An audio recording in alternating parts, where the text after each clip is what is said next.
Hi guys, welcome back. I am here with another month of a reading recap. This is for the month of September. This month I read 8 books. Seems to be average what I've been doing the last several months. So I'll take you through, gotta say hi to Emery there. She's gonna be here for the wrap up, or some of it at least, likely.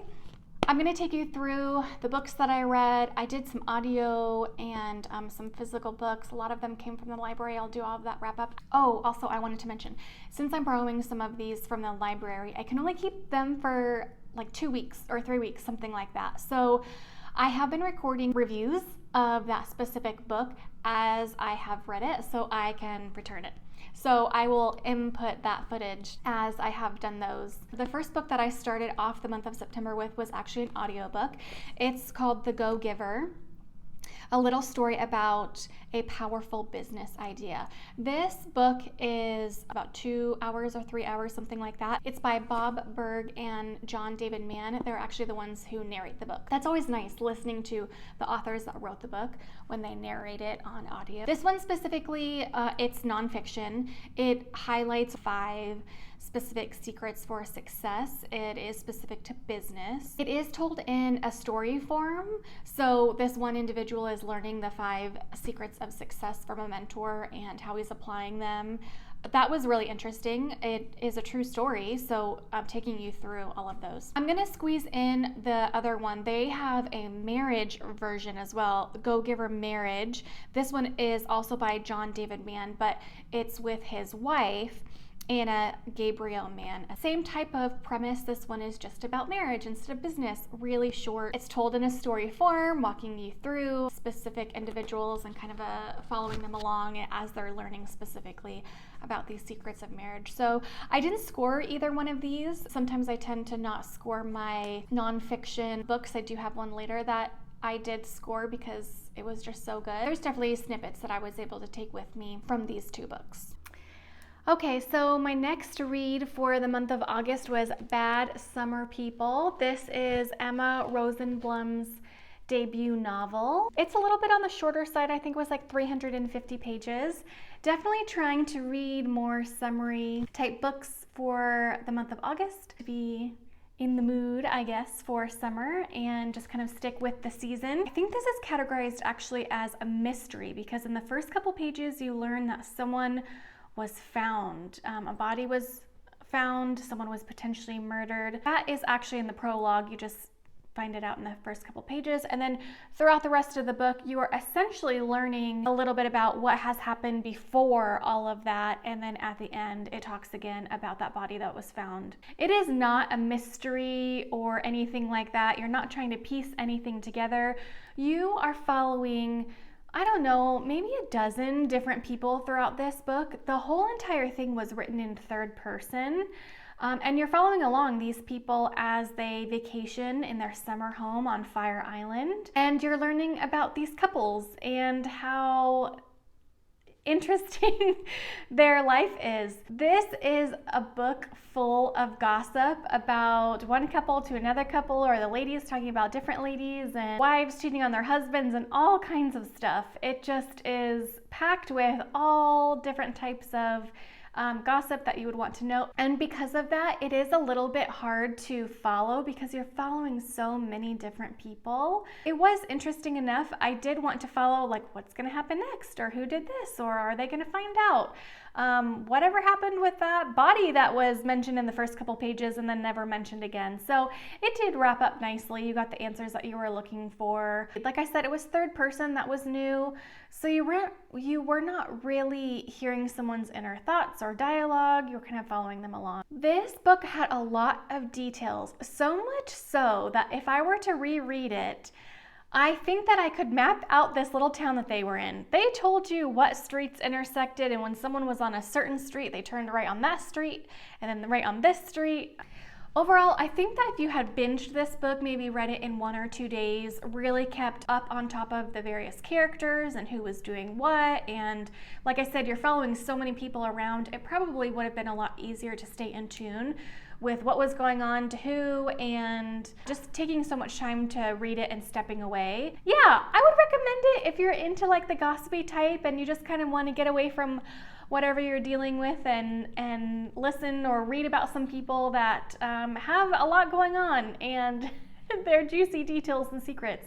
Then this is the book for you. If you don't really mind a book being in third person, that's fine. This is a book for you. Overall, I gave it 3 stars. Again, this was Bad Summer People by Emma Rosenblum. This was her debut novel. Okay, the next book that I read for the month of September was People We Meet on Vacation by Emily Henry.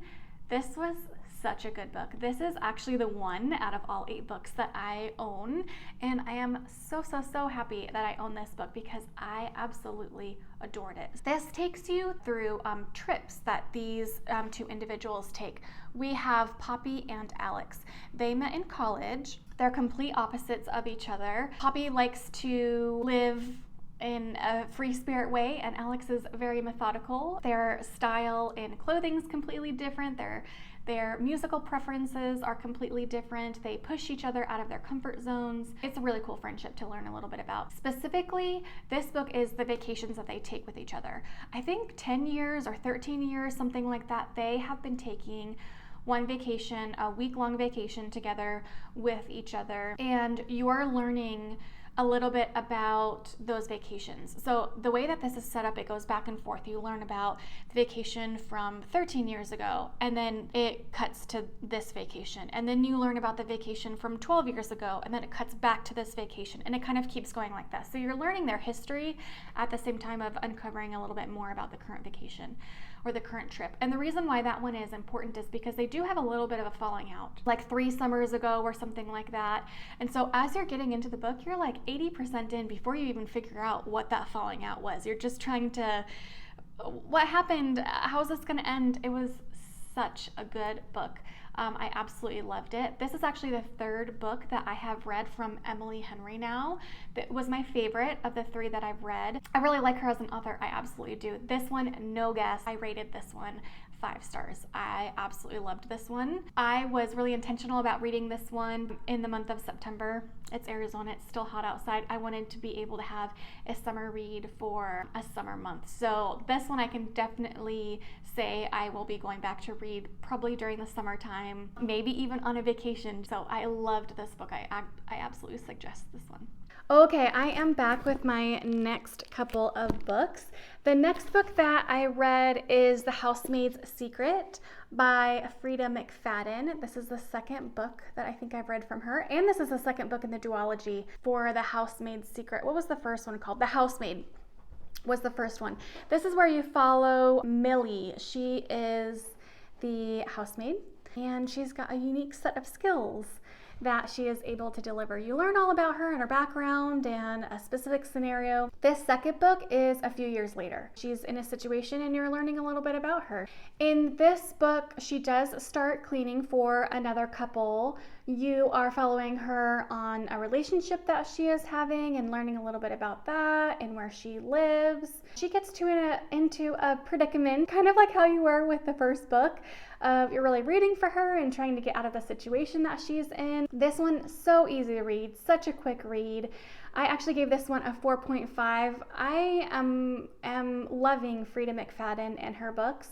I think I actually have one on my TBR that I'm going to finish here in hopefully the next couple weeks to be able to get into another one of her books. But definitely pick this one up. It is a new release, came out recently, and it was nice to be able to visit Millie again and what she's gotten herself into and how she's come to save the day, really, with a really interesting twist at the end. So pick up this one, take a peek at it. The next book that I read is The Girl Before by J.P. Delaney. I had actually not heard of this book. I read this one for a book club that my neighborhood puts on. This follows 2 women. It's actually set up in a very interesting way. You're following Emma and Jane about a specific house that they move into. It's a very sterile house that you can rent, and it has a very specific set of rules that you need to follow that is set by the owner of the house. You have to apply, you have to go through this specific interview process. It's very specific to who he will rent out these houses, or this house to. You're going a little bit back and forth between Emma, who used to stay in the house years ago, and Jane, who stays in the house now. And Jane is interested in the prior tenant and learning a little bit about Emma. She's learning little pieces along the way. This book, I did like it. I wanted to know what was going on. There were some pieces where I was like, what is going on here? And I couldn't figure out, what am I trying to figure out, or what am I getting to, or what is the essence of this? And so it kind of pulls you in a few directions. And as you think you're figuring it out, 3/4 of the way in, you're like, oh, this is the person that I'm interested in. And then that ends up not being the person that you're interested in. So this was a good read. I did like the way that it went back and forth, and the information that the author is providing for the details of the home, the details of the situation, the details of both of these girls. This was a good read. And J.P. Delaney is actually, it says, The Girl Before is the first psychological thriller from J.P. Delaney, a pseudonym for a writer who has previously written best-selling fiction under other names. So yeah, very interesting. I will say a couple things about this book. I did rate this a 3.5. Like I mentioned, I did like it. However, the last 50 pages felt a little bit tired. Like I said, still a fine rating, a 3.5. We enjoyed talking about it at book club and discussing the various aspects of it. We did have different things that we liked or held on to. This also, I hear, is a miniseries on HBO that had some similarities, but of course the book is always better than the show or the movie, so that was interesting to hear as well. But The Girl Before by J.P. Delaney was my next book. So okay, now I've seriously got to return these to the library so someone else can read these. Okay, the next book that I read was another audiobook. This one is Breath, the New Science of a Lost Art. This one is by James Nestor. This one is a nonfiction, and it is specifically talking about breathing, and you learn a lot about why breathing through your nose is so different from breathing through your mouth, and what kind of impacts to the body, the brain, tissues within the body, everything. You'll learn about the differences when you breathe between the two. It talks about the structure of your face and your nasal passages. You learn a little bit more about the lungs, your jaw, really anything to do with breathing that is part of the structural part of your body or your face. That is very interesting to learn, and boy, I just soaked it up. This is one that I will definitely be listening to again. This one I actually rated 5 stars. I just absolutely loved it. I have a need in my life to improve upon breathing, specifically while sleeping. So this gave me a fantastic baseline to be able to understand a little bit more about what I'm experiencing, and also what I can do to be able to have a better experience of breathing and sleeping, and how that impacts the body. Really good book. I absolutely highly recommend it for you, or for really anyone that may be interested or having a hard time breathing at sometimes. It's definitely very interesting. I will say one thing, listening to a book so much about breath and different tactics, and like hold your breath or don't hold your breath, or breathe in this much or exhale for that amount of time. Every single time that I was reading it, I was constantly yawning because I was having unnatural breath, if you will. It wasn't just kind of the automatic breath. I was, like doing the specific exercise or whatever tactic that he was talking about at the time. So I was imitating a lot of what he was talking about while I was listening to the book. So the final book that I read for the month of September is One True Loves by Taylor Jenkins Reid. I have heard so much about this, and I've seen it on so many monthly recaps, and heard that it's just a book that people really do absolutely love. I jumped into this one. This is actually the 3rd book that I have read by Taylor Jenkins Reid, and I liked it. I can say that she is an author that I really prefer, for sure. This one walks you through the life of Emma Blair. She marries her high school sweetheart, Jesse, and right before they celebrate their 1-year anniversary, he goes on a trip and he goes missing. A helicopter crash. You learn this like in the first couple pages. No spoilers here. He's been gone for a few years. She's moved on, and then all of a sudden, she gets a call from him and he says, I'm alive, I'm back. And that is what this book is about, is taking and learning from Emma what her experience is and how she can determine what she wants for her life, whether she wants to be able to get back with Jesse, which is her high school sweetheart, the man that was missing for multiple years, or she's now engaged also, and with Sam, and how is that going to turn out? How does she choose? How does she potentially choose between the two, her husband technically and her fiance?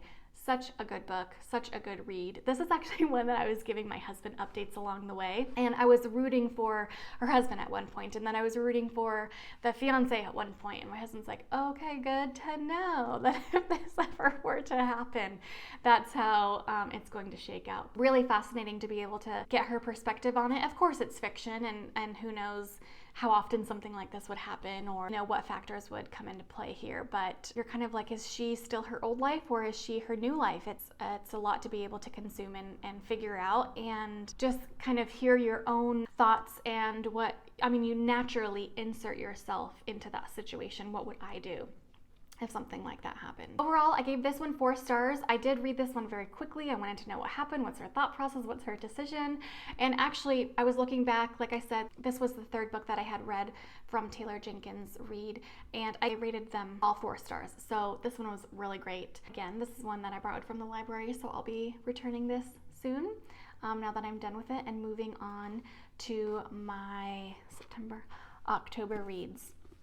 So I am looking really forward to October reads. Of course, it gets into spooky season and whatnot. My true love, if you will, are mystery and thriller books. And what better time to be able to read those during the fall as we get into winter. So I do have some lined up specifically that I know I'm just going to breeze through and are just going to be amazing, and just a way to be able to soak those up. So I anticipate that I will have a lot of nights where I will be up reading just because I have to know what happens. So I'm really looking forward to that. Thank you for joining me for my September reading recap. I'll have all of these linked below if you want to check them out, but those are the 8 books that I read for the month of September. Bye guys. See you next time.